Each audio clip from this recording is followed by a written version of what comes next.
Just waiting for the last few people to drop in from the BOF. So welcome everybody to the first afternoon session of the general track. Very excited to kick off the first talk this afternoon. Just as a reminder, everybody attending virtually, please post your questions on Slack in the track-general channel. We will have 5 minutes for questions at the end. We'll take in-person questions. Paul over here will be wandering around answering questions, so you can either raise your hand or post them on Slack. And then without further ado, I'd like to introduce our speaker, Isabella, about accessibility best practices for authoring Jupyter notebooks. Take it away. I didn't do anything yet. Wait. I appreciate the support, but don't you want to hear what I have to say before you make that commitment? Thank you, though. I'm so not used to being introduced, so such a pleasure. But yes, without further ado, that is what we'll be talking about today. But just to make sure you're all exactly where you mean to be, what we are talking about is what people who write Jupyter notebook files can do to make their notebooks better for disabled people and probably for everyone. If that's not what you thought this was and you want to leave now, I will not be offended, but just making sure. So I'm also pretty known for not introducing myself, and I have to remind myself via slides now. My name is Isabella Presedo-Floyd. I use she, her pronouns. My hair looks like someone stacked a fluffy dog on top of my head and it's about to start barking at any moment. But the perhaps more relevant details are that I work at a place called Quonsite Labs. There I am a user experience, user interface, and accessibility designer. And yes, I am as busy as that might make me sound. But I've been working throughout this ecosystem for several years now, many years on Jupyter specifically, and really working on Jupyter accessibility. So that's what you'll be hearing about. But of course, worthwhile things aren't done alone, and I want to make it really clear that there's a whole team behind this, including, you may have noticed on the talk listing, Stephanie Jimenez Gacha is mentioned here. She won't be here to speak today, unfortunately, but please know she's very much a part of this project. So these recommendations are actually based on a series of open source user testing and feedback sessions that we ran recurrently for about the past year. Cumulatively, this is feedback from about tens of disabled people across 2 different projects I worked on and coordinating with 3 organizations. I mean, I'm so proud. It took years to get this work even off the ground, and to be here presenting it to you today really is, I don't think I have good words for the excitement I have. The first team is Notebooks for All. This was done with Space Telescope Science Institute. People on the team included Jen Kotler, Eric Tullerud, Patrick Smith, Tony Fast, and myself. The other project is Inclusive and Accessible Scientific Computing in the Jupyter Ecosystem. This is funded with the Chan Zuckerberg Institute Essential Open Source for Science grant through Quonsite Labs. I always stumble over that acronym, though. And this team included Tanya Allard, Gabrielle Fonard, Stephanie Jimenez Gacha, and once again, me. But before I get into recommendations, I do want to make sure we have some common language. I don't know how familiar this audience may be with accessibility, and I'm using a lot of these terms really specifically, so I'm going to give you kind of a primer about the what and why. So why this talk? That is something I asked myself a lot when preparing these slides as well. You know, what's the point? What do people want to get from this? But notebook recommendations became one of the most kind of commonly asked things when I started working on accessibility work for Jupyter. You know, I got a lot of people in education. I got a lot of researchers saying hey, I'm hearing about this a lot. I don't really know what to do. Can you tell me? And for years, I was able to give kind of general information, but without a lot of confidence in my recommendation. And I genuinely hope some of you that asked me are out there in this audience and the online audience. I'm glad I have information for you now. Now, when I say accessibility, which is a word I've heard a lot the past few days, I'm specifically talking about supporting disabled people. I know there's a lot of definitions for this, but do know that that's really who I want to center in this work, and these are the people I aim to serve much better. We will cover that the actions that you can take to support accessibility in the Jupyter Notebook file format, and we'll also cover the most frequently encountered issues and highest impact solutions that we found during these studies. But what we will not cover is every accessibility issue ever encountered, every possible solution ever encountered, and we won't even cover all the notebooks that we encountered in this process. And I definitely won't be covering any issues or solutions in notebook interfaces like the Jupyter Notebook with a capital N or Jupyter Lab or one of many others. So more definitions, more. But disability, I want to kind of point out different types of disabilities that don't always get covered. So visual can be, right, we usually say blind or visually impaired. This can also be color blindness. Auditory, usually call that deaf or hard of hearing. Motor being movement, cognitive. And I also want to note that all of these can be constant or temporary. So, right, someone who uses a wheelchair 90% of the time, someone who's on crutches because they had an injury, are both going to need accommodations because we've made environments that disable them. You're also going to hear me say the words assistive tech a lot. This is an umbrella term for devices that support disabled people. Now, there's a lot of different types of devices. Notebooks are a digital format, so we're going to be talking probably exclusively about assistive tech that helps with navigating digital interfaces. Some of the ones that we saw feedback from during the study were things like screen readers, dictation devices, like screen magnification, specialized keyboards, and other visual settings. This, I promise, we're getting to our last definition here. WCAG is the Web Content Accessibility Guidelines supported by the World Wide Web Consortium.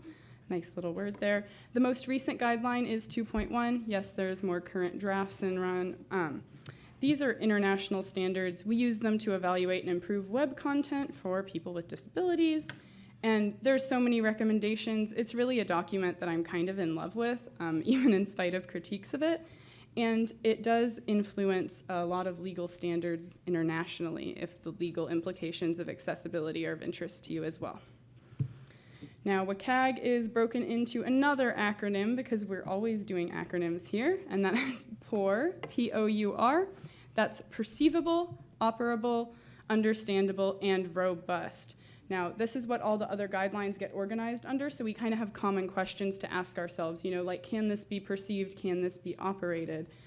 Today we're going to be grouping my recommendations into perceivable, operable, and understandable.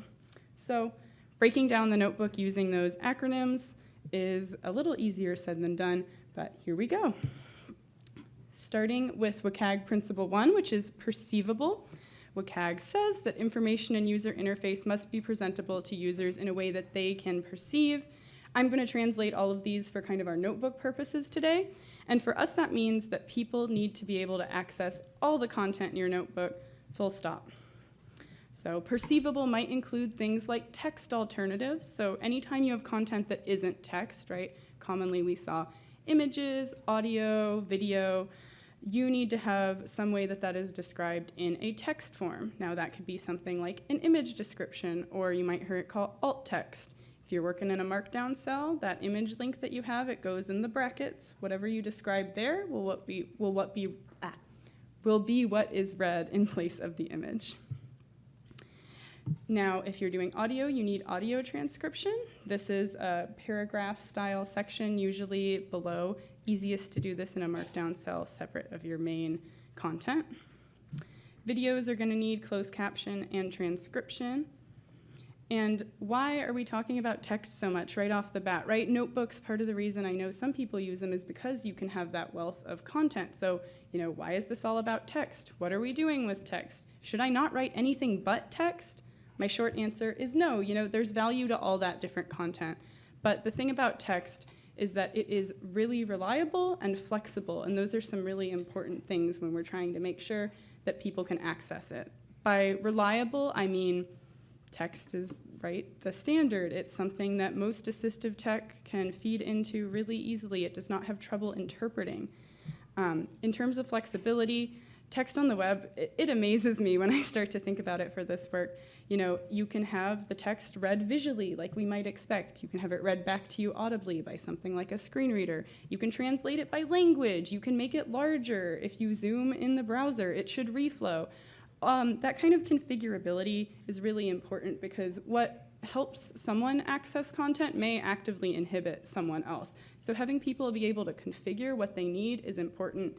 Text is truly the most reliable way to make that happen, so please do continue to make other things, but when in doubt, write it out is kind of my catchy thing. That will always help you. Now we're going to talk about color. This is one of my most fraught issues to talk about. And we're going to talk about two different things with color. I'm going to start with color contrast, though. Contrast is the difference between light and dark of a color. It's what helps us perceive the different things, right? So if I had these slides up here and it was white text on a yellow background, I would be very upset if I was in the audience, because those are two very light colors and it's hard to read them. Now, my rule here is if you are adding color to your notebook, you are responsible for throwing those colors into a contrast checker. There's a million of these online. If you just throw in a search engine, accessibility contrast checker, you will get results. I will also be linking to these slides at the end of the talk, and I do have one of my preferred contrast checkers linked in here.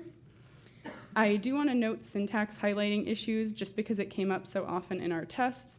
In many cases as a notebook author, I know you will not have control over your syntax highlighting. A lot of notebook interfaces have a default that you can't change.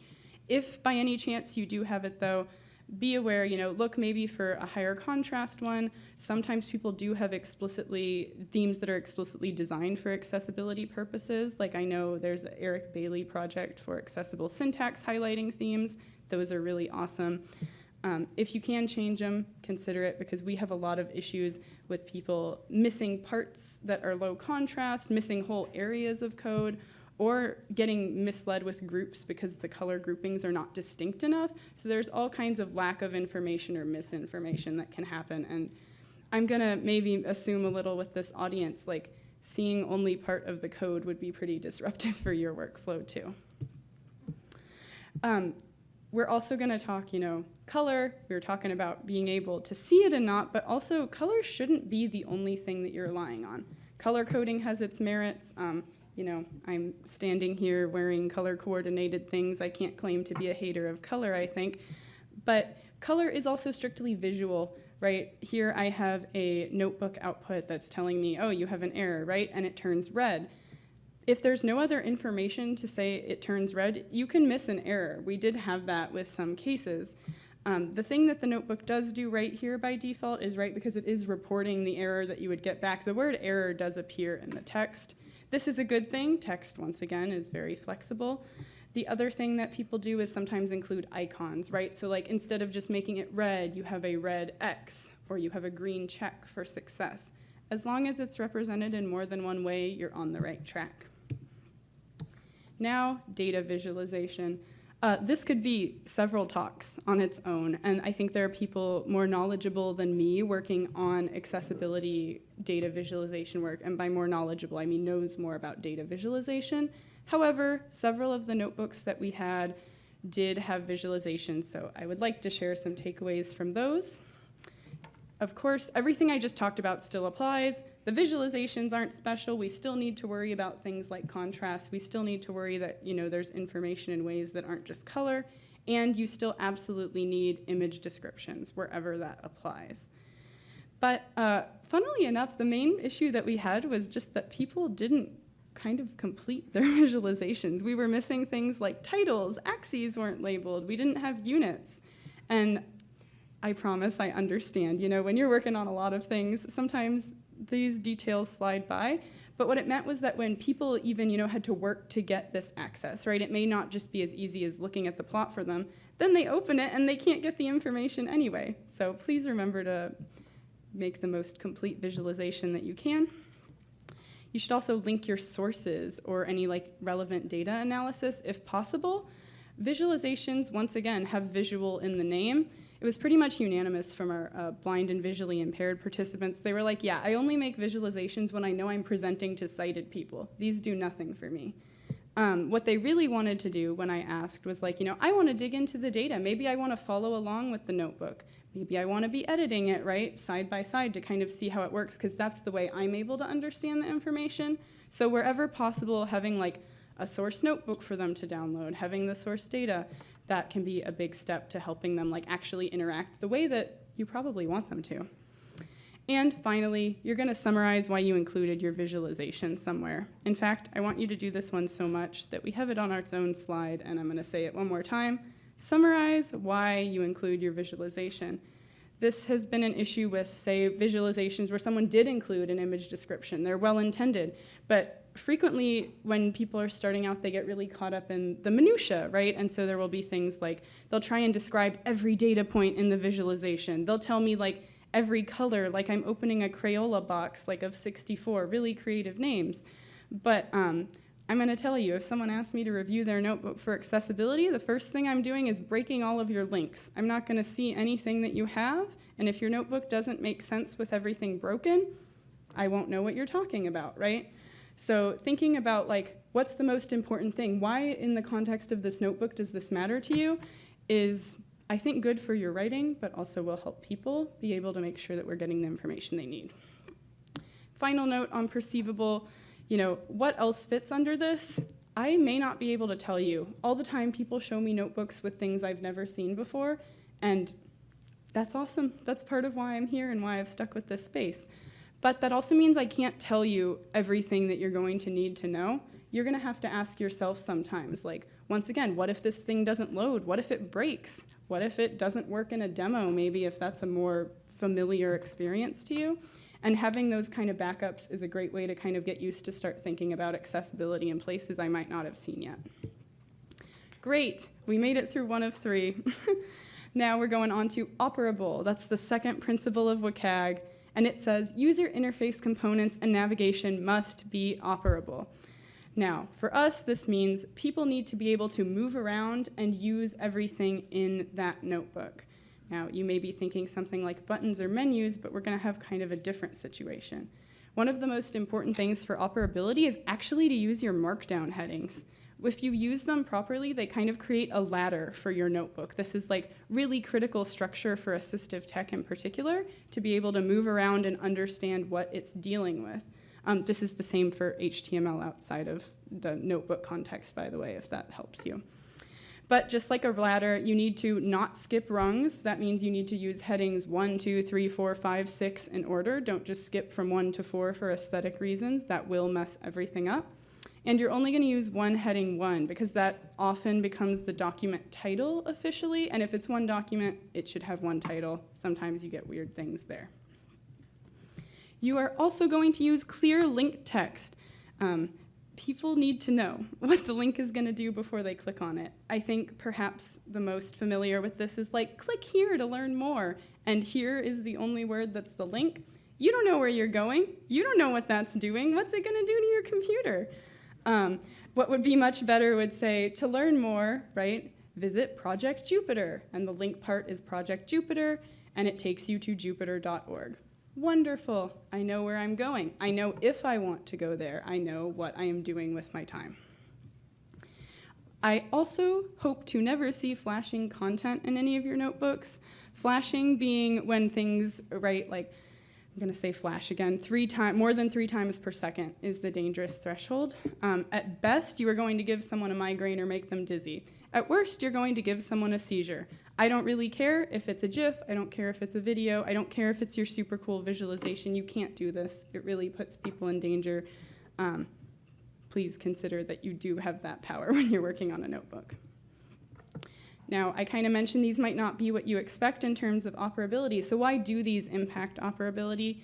It's going back to that main thing that you need to be able to move through the notebook, right? So the headings are going to impact movements, the links are going to impact how you know if you're moving out of the notebook, and it's also for, you can't operate a notebook if you're physically unwell because someone's putting flashing content in your notebook. So operability can apply in these ways we might not expect.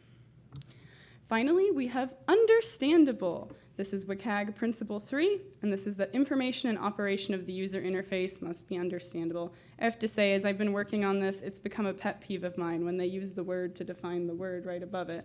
For our uses, people need to have explicit context for everything in that notebook. Context is how you can make sense of the meaning. This could be through plain language, which includes things like limiting your jargon, right? Be aware when you need a specialized term versus when you can use a more familiar one. If you are going to use specialized terms, you need to define them. Even if your definition is a link to Wikipedia, giving people something that they can work with is the important part. And you're going to define your acronyms because I promise, acronyms overlap all the time, and that's been very funny to me this whole conference when I'm misinterpreting what people are telling me. You are also going to explain your code. Kind of similar to the links, you need to know what your code is going to do before you do it, whether that's because it's going to take a lot of resources, maybe it's going to do something you don't expect or interrupt a process you were already working on. Maybe it's something that you don't want to do at all for some reason. Skimming code non-visually is not the same. If you are working with a mouse and eyes where you can see that well, we can kind of maybe skim quickly if you have familiarity with the code. That is not that simple with many other assistive tech, and you may want to know, like, do I need to invest the time in this? Is this really what I want to do? Putting just a markdown cell with a simple description before can make a big difference there. For inline code, or inline like code comments, sorry, that's what I meant.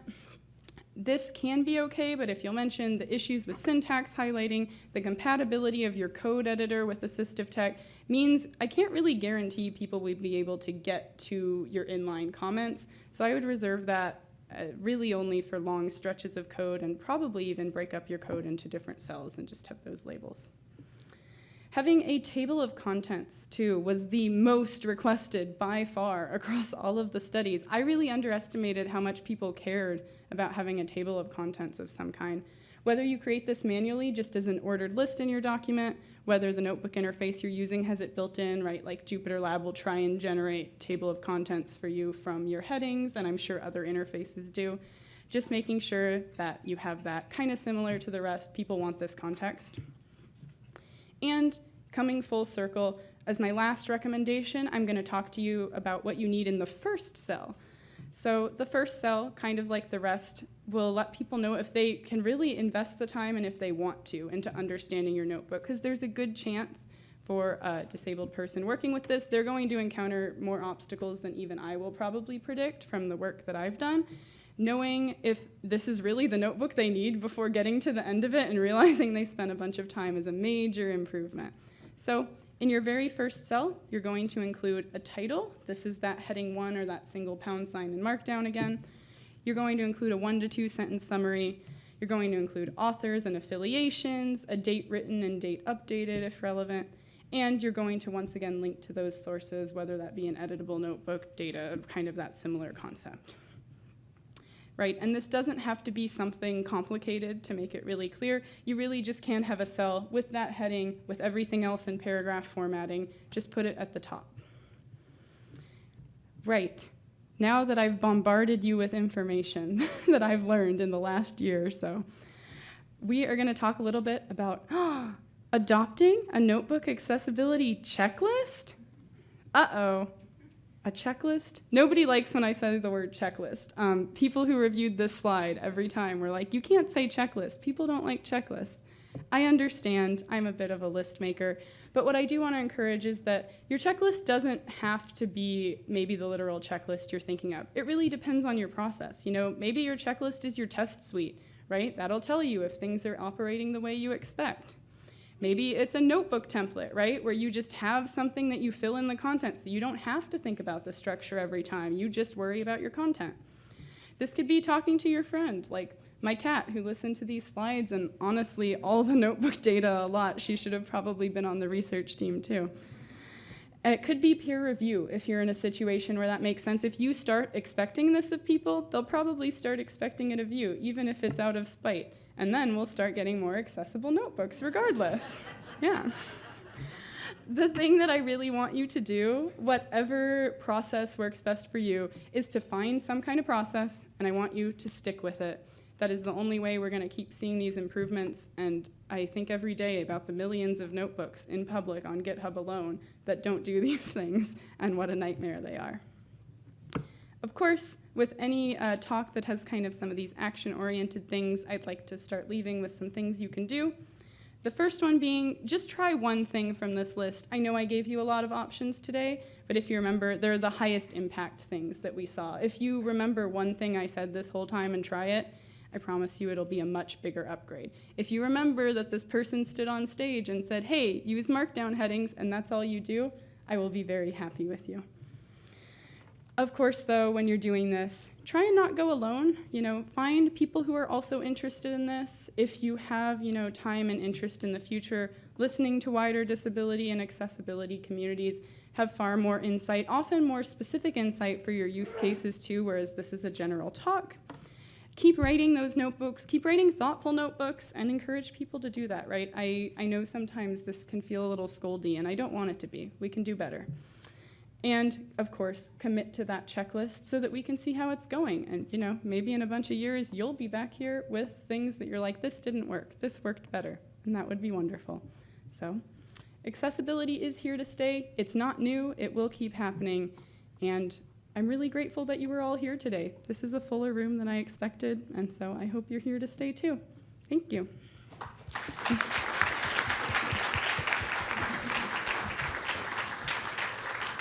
Can I read out the link to my slides before we take the question? Sorry, that was too final of a statement.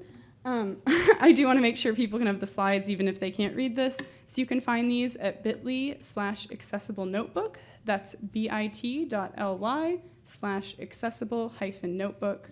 You can also find cross-project coordination on Jupyter Accessibility on GitHub, and I am Isabella PF on GitHub. So thank you very much. Oh, you don't. Thank you. That was a great talk. Thank you. Is there any effort to make a tool to check if a notebook is accessible? That is a wonderful question. To be most direct, I wish there was. There is not currently. There's been some different requests as I've been iterating through this work, namely, the main two are, can we have some kind of test, or two, can we have that template notebook that you mentioned just out? Neither of those exist yet. There are broader accessibility tests that I don't know how well they could be repurposed for a notebook.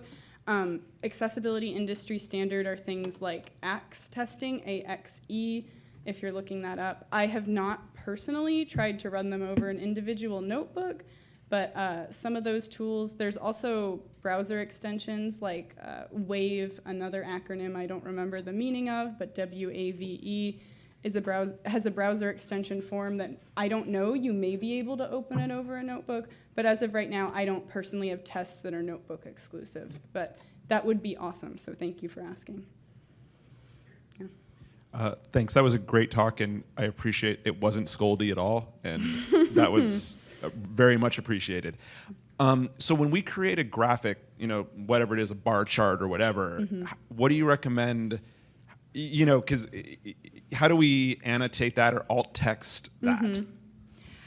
So the reason I didn't give more specific guidance in this is, first of all, like I said, that can be a much longer conversation, but the second thing is it can really, really depend on how you're generating it, right? Like, I'm kind of making the assumption that it's outputting some kind of bitmap image. That is what a lot of packages that I'm aware of in this space do, but it's definitely not the only thing. Can I check really quick? Would you rather hear about that for a bitmap image, or do you want to talk about, like, interactive things? No, it was more of a static image. Okay, yeah. Perfect. I can do that. Okay. My kind of general, I do have talks about alt text as well that we clearly didn't have today, so I'm trying to remember what you did and didn't hear. My kind of two main rules for them is that you want to operate general to specific, so right, like I was saying, people go into minutia really quickly when they're learning, but making sure to say like what type of chart it is, list those labels, list the axes with their range, and list kind of whatever the relevant, often it's a trend, but like any kind of thing that's the most important like meaning of it, that's what you want to get to, because we don't want it to be too long. You can have extra full-length descriptions, but just thinking like, okay, sometimes people say like, pretend like you're describing on the phone, and you have to tell someone like, oh, I'm looking at a bar chart. It's a bar chart for the number of puppies per minute at this bowling alley. And on the x-axis, right, we have puppies and minutes I did that backwards, sorry. And the longer minutes go on, the more puppies we have in the room. Like, that would be a good example of where to get started. Any other questions? Yep, one more. And is there anything on Slack? No. Hello, great talk. I am a person who loves a checklist. In fact, I've given a talk on checklists, so I was so excited.